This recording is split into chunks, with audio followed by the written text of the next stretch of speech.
again, Michelle here. So today I'm going to talk about studying, what your study environment looks like, and what might be the best fit for you. So firstly, what I often do with people is first chat about where they study and what this looks like. Do you have a desk that's at the right level for you, that's comfortable? Do you sit on a chair that supports you properly? This can seem a little silly, but actually having some of these foundations in place can be really helpful to help you study. I also then chat about the actual desk, what's on it. For some people, if they study in the kitchen, they might find that there's lots of things on it. Or if you've had a desk for a long time, maybe you've built up lots of books, magazines lying there. So the best type of desk to study on is a desk that first of all is at the right level for you, where your elbow's at a right angle, and also one that probably has little or nothing on it. Really only the things that you need to be doing. Because otherwise, without even realising it, our eyes can get distracted. So that's number one. Have a little think about what you look at when you study. Another thing might be, are you facing a wall or are you facing into an open room or maybe out the window? Again, we're probably more likely to get distracted if we're facing out the window or into an open room. So if you find that you do often look up and then find you daydream for a few minutes, that could be something to think about. Do I need to move and face the wall? Another thing might be to think about might be the sounds in your study environment. So some people might say you like to listen to Netflix or maybe have music on in the background. And to be honest, I don't argue with this, because I think we all study in such different ways that if that's what works for you, that's what works, and that's fine. But I do often advise people to have a think about if you need noise in the background. Often noise that has lyrics can be distracting without you even realising. So lyrics can maybe, you might be singing along, or they might bring you to think about something, and all of a sudden, if you're reading a history book, your thoughts are onto this particular lyric and then onto a thought. So maybe just think about that. Might it be more useful to have the sound of music with no lyrics or the sound of white noise, for example, in the background?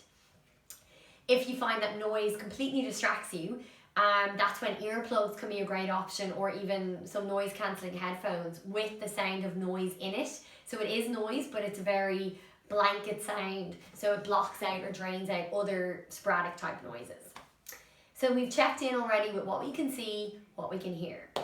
Then maybe think about movement breaks. So I talk about this quite a lot because often, again, students I work with will say, hey, I take movement breaks every 3 hours. And then I go downstairs and maybe play a computer game.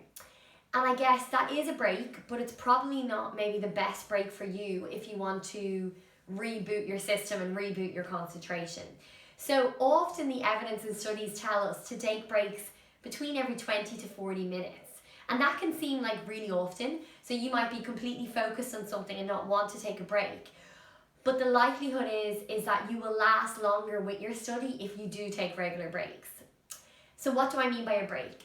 I mean getting up, standing up, taking perhaps a few breaths, stretching. I actually do another video on grounding exercises, so that might be useful for your movement break.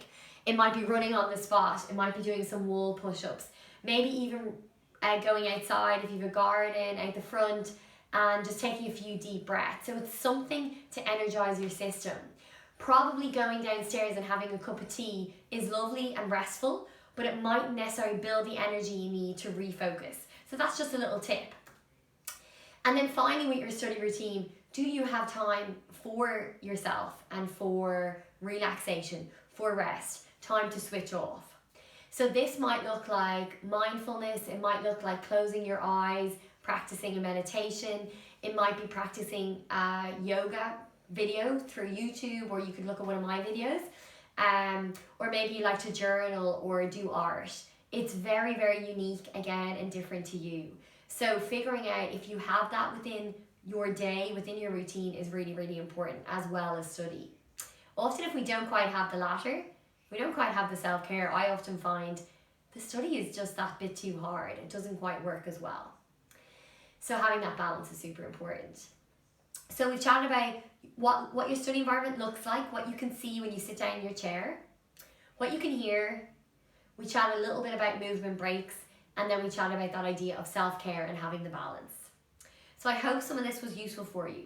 If you find that studying is too hard for you right now, you perhaps aren't even sitting down at all, maybe that's where you're at, and maybe that's okay, and being honest with that is probably the best thing you can do right now. Maybe it's about chatting to someone about that and setting some realistic goals for your mental health at the moment to get you to a place to be able to study. So thank you so much for listening. If you have any questions,